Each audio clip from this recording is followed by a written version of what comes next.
자, 여러분, 로마서는 신약 성경에서 가장 길고요. 또 가장 체계적으로 잘 되어 있고요. 또 가장 자세하게 기독교 신학에 대해서 설명을 아주 잘 하고 있습니다. 이 바울은 복음 메시지의 그 핵심으로 로마서를 제시하고 있습니다. 여러분이 잘 아시다시피 이신칭의, 즉 이신득의 믿음으로 의롭다함을 얻는다. 오직 은혜로만 믿음으로 구원받는다는 것이 그 핵심 내용이 되겠습니다. 자, 불신자들에게 우리가 복음을 전하게 되면 그들에게 듣는 질문이나 저항을 우리는 많이 받게 되는데요. 어떤 것들이냐면, 왜 선하고 사랑이 많고 그렇게 살아가는데 이 세상에서 이렇게 고통을 받고 살게 하십니까? 그런 의문들. 그리고 왜 예수님을 통해서만 하나님께 갈 수 있습니까? 예수님이 유일한 길입니까? 또 하나님은 다른 종교의 선하고 성실한 사람들을 왜 지옥으로 보내십니까? 또 예수님에 대해서 들어보지도 못한 채 살다가 죽은 모든 사람들은 왜 지옥으로 갈까요? 어떻게 될까요? 믿을 기회가 없었는데도 그들을 영원히 지옥으로 벌을 받게 하실까요?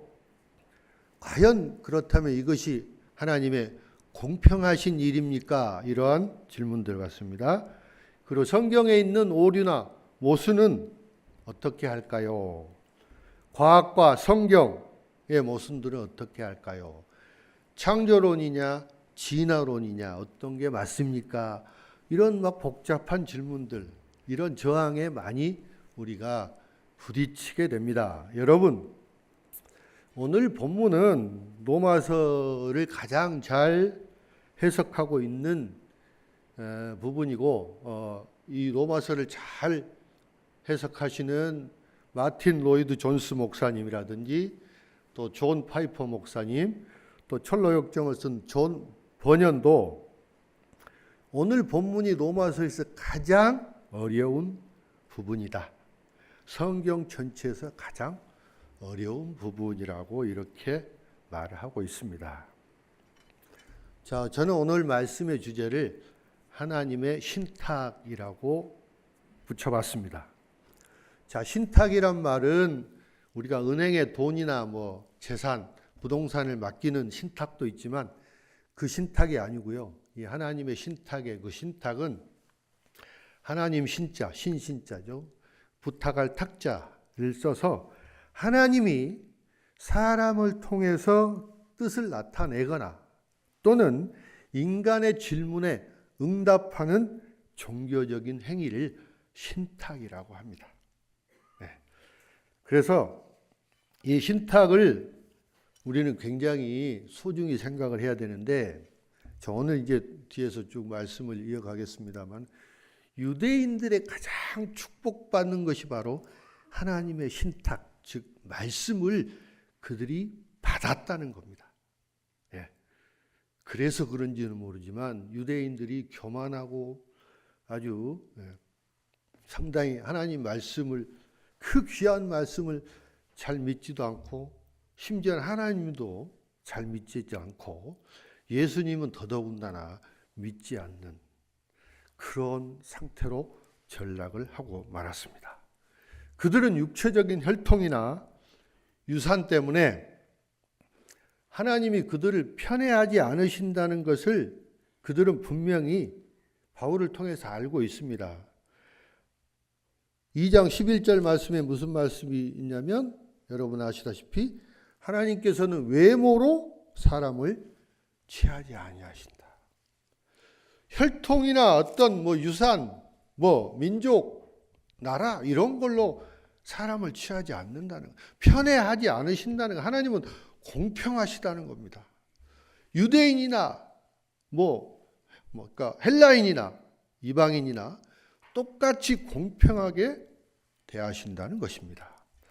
유대인들은 그들의 관습이나 또는 전통이 하나님의 의를 얻는데 아무런 도움이 안 된다는 것을 바울이 분명히 말씀을 하고 있습니다. 자, 예를 들어서 바울은 로마서 2장 25절 말씀에 내가 율법을 행하면 할례가 유익하나 만일 율법을 범하면 내 할례는 무할례가 되느니라. 이런 할례 같은 외적인 표징은 죄로부터 구원과 관련해서 유대인들에게 아무런 도움이 되지 않았습니다. 바울은 할례가 사람을 의롭게 만든다는 것을 반박을 하면서 하나님의 자녀가 되는 것은 어떤 전통이나 육체적인 출생과는 아무런 관계가 없다는 것을 분명히 말씀하고 있습니다. 유대인 부모에게서 태어났다고 해서 유대인이 되는 것이 아닙니다. 유대인의 성품은 외적인 것이 아니고 내면적으로 유대인이어야 되고요. 할례는 마음에 있는 영에 의한 것이지 육체에 의한 것이 아니고 율법의 글자에 의한 것이 아니라고 분명히 말씀하고 있습니다. 이 하나님을 기쁘게 하는 유일한 외적인 일은 마음의 내적 변화를 통해서 하나님의 율법에 순종하는 것입니다. 이방인은 할례를 받지 않았지만 율법에 의한 하나님의 순종함으로써 할례 받은 것으로 여겨졌다고 말씀하고 있습니다. 자, 그러나 전통적으로 유대인들은 선민의식과 그 우월성이 아주 대단히 컸습니다. 그들은 아브라함의 후손이라고 하는 것을 자랑으로 여겼고요. 또 하나님께로부터 율법을 받았고 또 선민의 표징으로 할례를 받았다고 그 특권을 가지고 있었습니다. 물론 세상에는 많은 특권층의 사람들이 있습니다. 자, 특권층은 그들이 누리는 혜택이 많아서 많은 사람들로부터 부러움을 삽니다. 그래서 대부분의 사람들은 이러한 특권을 누리기 위해서 많은 노력을 하게 되죠. 종교적으로도 유대인들은 분명히 특권층이었습니다. 하나님께서는 아주 불공평하다 싶을 정도로 유대인들에게 아주 놀랍도록 많은 특권을 허락하셨습니다. 자, 특권은 법률상 어떤 특별한 권리만이 아니라 이익이나 또는 의무를 면제하는 것까지 다 포함이 되는 말인데요. 그런데 그 사회에 이러한 특권층이 많으면 많을수록 그 사회는 어떻게 될까요? 건강하지 않습니다. 그리고 차별이 심해지고 법의 정의가 실현되지 않습니다. 자, 조선시대의 임금이나 양반이 지나가면은 쉬 물러가라 하고 소리치는 사람이 있어요. 이 사람이 뭐냐면 그 사람을 보고 우리는 거덜이라고 합니다. 거덜인데요. 이 거덜들은 지나가는 사람들을 통제할 뿐만 아니라 그 주인의 권력을 등에 업고 온갖 악행, 나쁜 짓을 저질렀다고 합니다. 그들의 행포가 얼마나 심했으면 모든 것을 몽땅 털어먹다라는 말이 뭐죠? 거덜났다라고 합니다. 거덜났다. 그래서 그들을 피해서 사람들이 뒷골목으로 다녔는데 그 뒷골목 이름이 피맛길입니다. 피맛길. 피맛길은 뭐냐면 지체 높은 사람들의 말을 피해서 다니는 그러한 길이다라고 해서 피마에서 피맛길이라고 합니다. 그런데 사실은 이 말을 피하는 것보다도 이 거덜들을 피하여 다니는 길이라고 합니다. 아마 별것 아닌 것처럼 보이지만 거덜들이 누리는 그 특권이 상당했던 것 같습니다. 자, 1절에서 그런즉 유대인이 나음이 무엇이며 할례의 유익이 무엇이냐 이렇게 말씀을 하고 있어요. 나음이라는 말은 다른 말로 특권을 말합니다. 나음은 특권인데요. 유대인의 특권이 무엇이냐 이렇게 묻는 것입니다. 이들이 하나님의 말씀을 받았다는 특권인데, 하나님의 말씀을 받았다는 것은 대단히 영광스럽고 또 고마운 일이지만, 그 말씀을 받았기 때문에 특권을 누리는 것이 아니라 더욱더 겸손하고 섬기는 모습을 보여야 하는 것입니다. 하지만 특권이라고 그걸 생각하기 시작하면 선민의식을 갖게 되고요. 또 자신들이 누리는 것이 특권이 당연하다고 생각을 하게 됩니다. 그래서 결국 이러한 특권의식은 다른 사람들에게 횡포로 나타나는 아주 위험한 사고방식입니다. 특별한 권한과 입장을 주신 것은 그것을 잘 감당하라 라고 하는 의미이지, 그것을 그걸 가지고 이익을 취하거나 폼 잡거나 이렇게 주신 것은 결코 아닐 것입니다. 그런 의미에서 오늘 우리에게 있는 특권을 향한 그 마음의 끌림을 우리는 철저히 내려놓지 않으면 우리는 하나님의 일을 감당하기가 어렵습니다. 하나님의 사명을 감당하기가 어려운 일입니다. 자, 출애굽 사건과 또 가나안 입성, 이런 하나님의 임재와 인도하심, 하나님의 그 지켜주심을 통해서 유대인들은 놀랍도록 많은 하나님의 은혜를 받았습니다. 이 모든 특권에다가 유대인들은 또 하나님의 신탁, 즉 하나님의 말씀을 받는 아주 파격적인 특권을 누렸습니다. 그들에게 하나님의 신탁, 즉 구약의 성경, 특히 살아있는 신탁이라고 불리는 모세율법과 또 그리스도와 복음과 관련된 예표나 약속, 예언이 맡겨졌습니다. 성경은 하나님의 신탁입니다.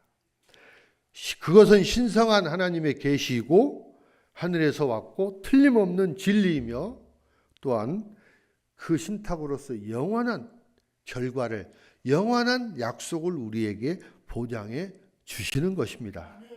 따라서 하나님의 신탁, 하나님의 말씀을 받았다는 것은 대단한 특권입니다.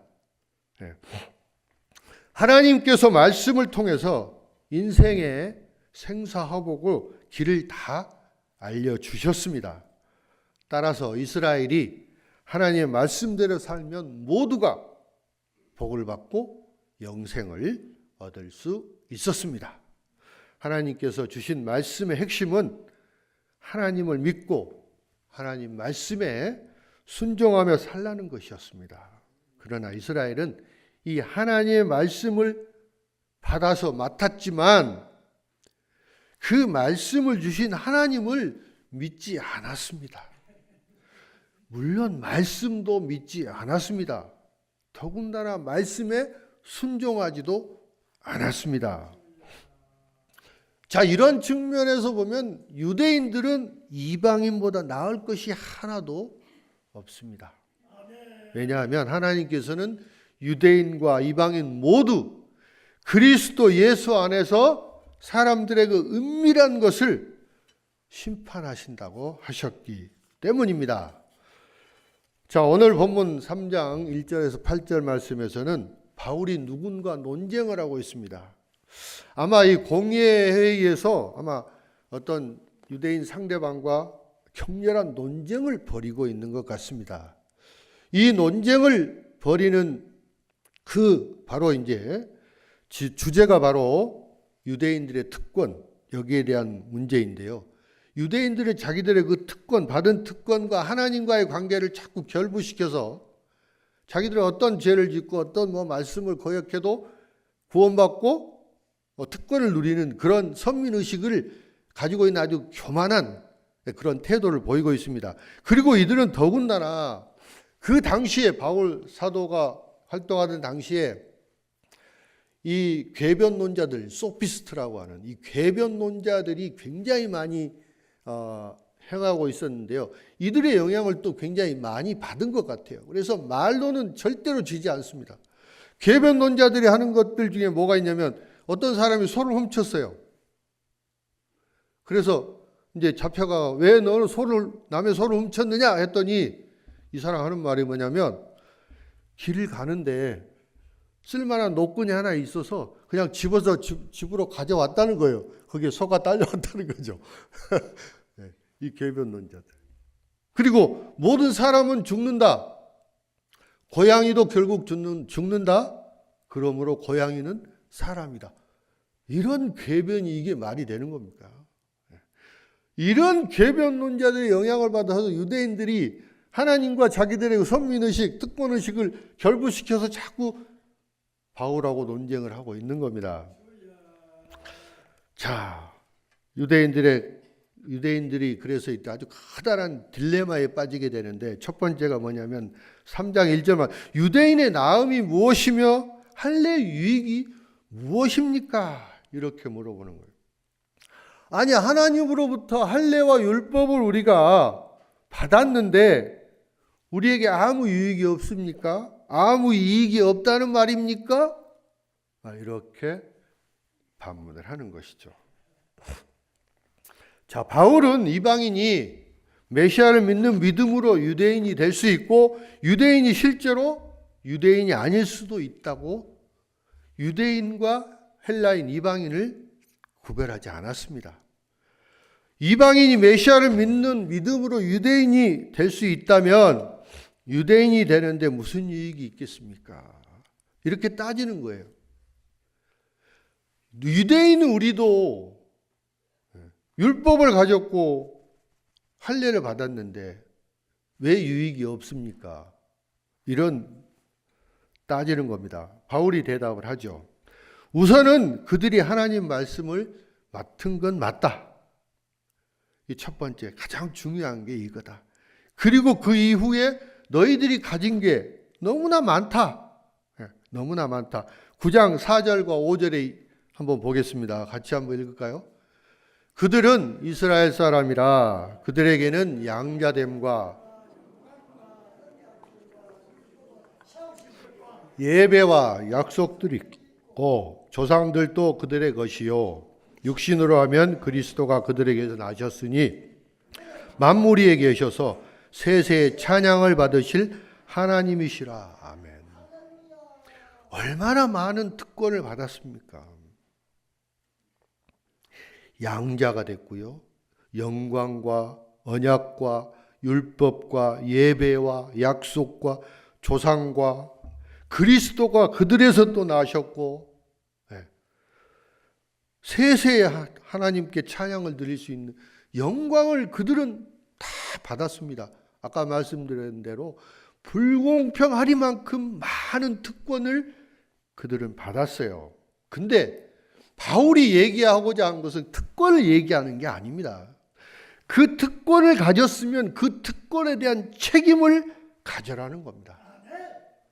모든 권리에는 반드시 책임과 의무가 따르는 법입니다. 자, 여기서 바울은 하나님의 구원 계획에서 유대인 유산에 이점이 있는 한 가지 이유를 제시합니다. 우선 바울은 유대인들이 구약 성경을 받았다, 맡았다고 말합니다.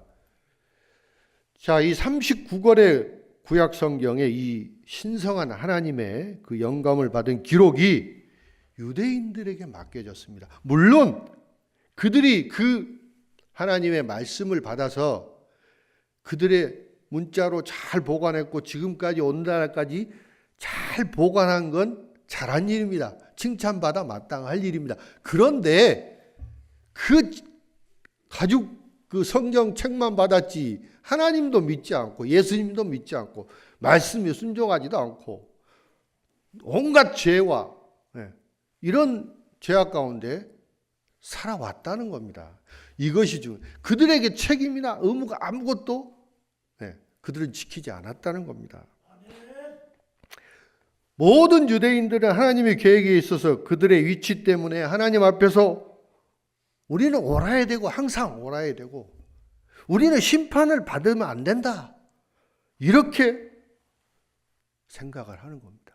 그런데 여러분 기가 막힌 일이 뭐가 있냐면 2장 27절 보면 또한 본래 무할례자가 율법을 온전히 지키며 율법 조문과 할례를 가지고 율법을 범하는 너를 정죄하지 아니하겠느냐. 기가 막힌 일이죠. 아니 율법을 가진 우리가 유대인이 그렇죠. 다 특권의식이고 다 가지고 있는데 율법도 모르는 이방인이 그렇죠. 율법을 좀 알았다고 우리를 심판하겠다는 겁니다. 유대인들을 심판하겠다는 거예요. 기가 막힌 일이죠. 근데 그 말씀은 틀린 말씀이 아닙니다. 바울 사도도 분명히 그 말씀을 하고 있는 겁니다. 유대인들의 지금 직면해 있는 문제는 그들의 육체적인 출생과는 아무 상관이 없는 것입니다. 유대인들은 이제 현실을 받아들여야 합니다. 그것은 육체나 전통이 아니고 마음의 문제입니다. 믿음이 문제라는 거죠. 자, 우리도 교회 다니는 사람들의 혜택이 상당히 많죠. 많은 사람들이 부러워합니다. 특히나 이제 어려서부터 부모를 따라서 이제 교회를 다니는 우리 아이들도 있는데요. 다른 사람들이 굉장히 부러워하죠. 너는 기도해 주는 부모가 있어서 얼마나 좋으냐. 또 너는 사도신경, 주기도문, 뭡니까? 십계명 이런 것들을 다 줄줄줄 외우고 이 신앙의 뿌리가 전통이 있어서 얼마나 좋은지 모르겠다. 이렇게 부러움을 많이 삽니다. 그리고 성실하게 또 교회를 다니는 우리 교인들의 유익이 또 뭐가 있냐면 교회를 다니기 때문에 우리가 그나마 죄를 적게 짓고 적게 벌을 받게 되는 겁니다. 여러분, 교회를 안 다녔으면 더 큰 죄인이 될 수도 있다는 거죠. 교회를 다녔기 때문에 그만한 죄를 적게 짓고 벌도 적게 받는다는 거고요. 그 다음에 우리는 교회를 통해서 구원의 진리를 배우고 알게 되었습니다. 또 하나님의 말씀을 듣는 그 특권을 우리는 누리고 있습니다. 하나님 말씀을 듣는다는 게 얼마나 우리에게 중요하고 얼마나 좋은 혜택인지 모르겠어요. 그죠? 두 번째 딜레마입니다. 3절과 4절인데 많은 유대인들의 불신앙이 하나님의 약속을 폐하지 아니하겠습니까? 이렇게 또 물어봅니다. 자, 어떤 유대인들이 만약에 불충실했다면 그 불충실함이 하나님의 신실함을 폐하지 않겠습니까? 이 아주 놀라운 경악스러운 그런 질문을 합니다. 자, 하나님께 불충실하고 하나님께 그들을 심판하신다면 그의 언약이 지켜지지 아니하기 때문에 하나님도 불충실하지 않습니까? 이렇게 묻고 있는 겁니다. 그러나 문제의 진실은 모든 사람이 불충실하더라도 하나님은 여전히 그 영광과 언약을 지키시기 위해서 신실하시다라는 것입니다. 자, 바울은 시편 51편 4절 말씀에 이렇게 말씀하고 있습니다. 내가 주께만 범죄하여 주의 목전에 악을 행하였사오니 주께서 말씀하실 때에 의로우시다 하고 주께서 심판하실 때에 순전하시다 하리이다. 아멘. 밧세바에게 범죄를 범한 이 다윗이 하나님 앞에 고백하고 또 자비를 간청하는 시편입니다.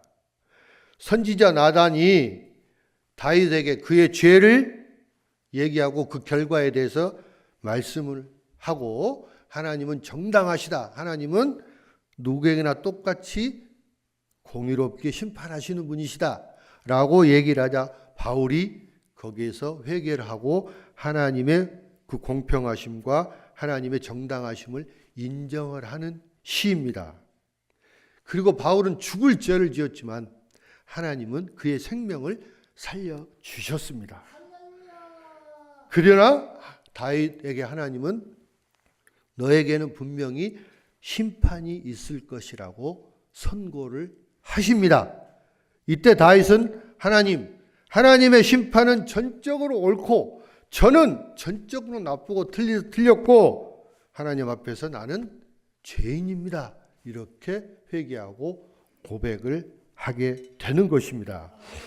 자, 하나님께서는 회개하고 돌아오면 그분을 신뢰하는 사람들을 구원하시겠다는 약속은 결코 패하지 않으신다는 겁니다. 끝까지 지키신다는 것입니다. 자, 그리고 세 번째 딜레마는 뭐냐면 5절과 6절인데, 그러나 만일 우리의 죄가, 우리의 불의가 하나님의 의를 나타내면 어떻게 하나님께서 우리를 심판하실 수 있을까? 그러니까 우리가 죄를 지은 것이, 죄를 많이 지으면 지을수록 하나님의 의는 더욱더 밝게 나타나는데, 더 크게 나타나는데, 우리를 어떻게 우리가 좋은 일을 한 거 아닙니까? 하나님의 의를 더 드러나게 한 거 아닙니까? 우리가 죄를 많이 지으면 지을수록 하나님의 의는 더욱 드러나는 거 아닙니까? 근데 왜 우리를 심판을 하십니까? 이 얘기입니다. 말이 안 되는 소리죠. 우리 성도님들은 이런 생각 추호도 가지신 분이 아마 안 계실 거로 저는 생각을 합니다. 그리스도인이라면 이런 질문을 해서는 안 되는 거예요. 이거는 어불성설에 이거 말도 안 되는 질문이에요. 그런데 이들은 따져요. 자, 가룟 유다를 한번 보세요. 가룟 유다. 가룟 유다도 아마 이런 얘기를 하지 않았을까 싶어요. 주님, 저는 예수님을 배신했다는 것을 저는 압니다. 하지만 주님은 그것을 좋은 일에 사용을 하셨습니다.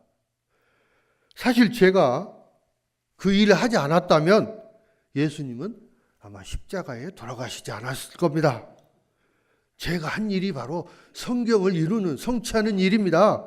근데 어떻게 저를 심판하십니까? 이 얘기예요. 이게 말이 됩니까, 이게? 여기에 대해서 이제 바울이 이렇게 대답을 하겠죠. 아, 그래요?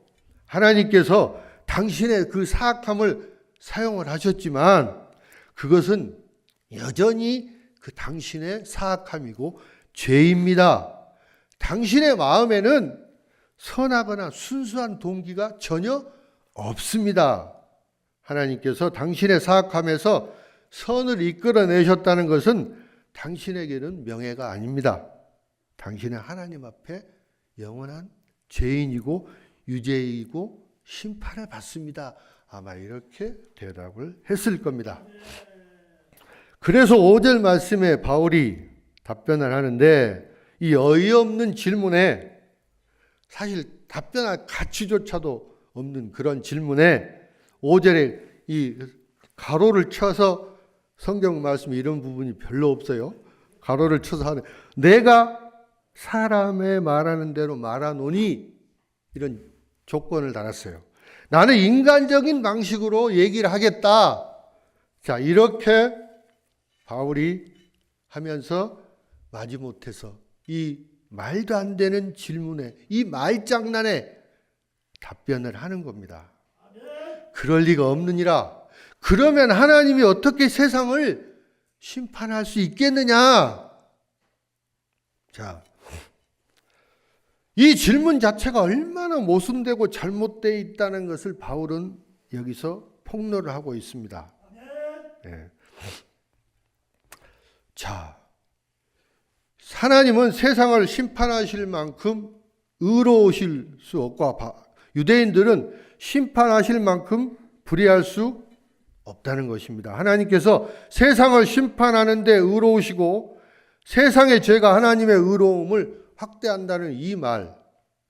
자, 세상의 죄가 하나님의 의를 확대하는 건 맞는데 우리가 악을 많이 하고 또 죄를 많이 지음으로써 하나님의 의가 더욱 드러나는 것이 우리 심판할 수 없는 이유라고 이 대드는 것은 말이 안 되는 겁니다, 이게. 자, 죄가 하나님을 영화롭게 한다는 것은 결코 아니라는 것이죠. 자, 그건 아주 터무니없는 일이고 아주 어리석은 그런 질문이었습니다. 그래서 로마서 3장 7절과 8절 말씀 같이 한번 보겠습니다. 같이 읽겠습니다. 그러나 나의 거짓말로 하나님의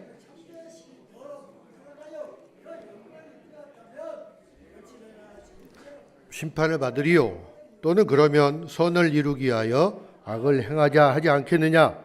어떤 이들이 이렇게 비방하여 우리가 이런 말을 한다고 하니 그들은 정죄받는 것이 마땅한. 아무리 너희들이 떠들고 뭐 해도 너희들은 정죄받는 것이 마땅하다. 이게 하나님의 공이다 라고 말씀을 하는 겁니다. 죄를 지으면 지을수록 하나님의 영광이 더욱더 드러나지 않습니까? 그래서 우리는 더욱더 악을 행하자. 이게 말이 되는 소리가 아니에요. 이건 말이. 이들은 하나님의 심판을 거부하는 겁니다. 하나님의 정죄를 거부하는 행동입니다. 그래서 바울은 하도 기가 차서 이 질문에 답변을 할 가치도 못 느꼈지만 마지막에 뭐라고 얘기했냐면 그들을 정죄받는 것이 마땅하다. 이렇게 마무리를 지어버리고 맙니다. 이런 생각이나 질문은 추워도 안 가졌으면 좋겠습니다. 말씀을 정리하겠습니다. 사랑하는 성도 여러분, 영적 특권은 우리가 믿음과 순종으로 응답하지 않는다면 하나님 앞에서 우리에게 아무 이익이나 유익도 주지 않습니다. 오히려 그것은 하나님 앞에서 우리의 책임을 더욱더 증가시킬 뿐입니다. 자, 이스라엘은 국가로서 아주 놀라운 영적 특권을 부여받았습니다. 그들은 이 지상에서 하나님의 말씀, 하나님의 신탁 그 자체를 받은 아주 유일한 국가였습니다. 그러나 대부분의 유대인들은 믿음으로 응답하고 하나님께 감사하는 순종하는 그 삶을 살기보다는 하나님께 반항하고 또 다른 나라의 우상을 숭배하는 범죄를 저지르고 말았습니다. 여러분, 모태신앙이라고 있습니다. 이거를 다른 말로는 못된 신앙 또는 모태신앙 뭐 이렇게도 부르기도 합니다.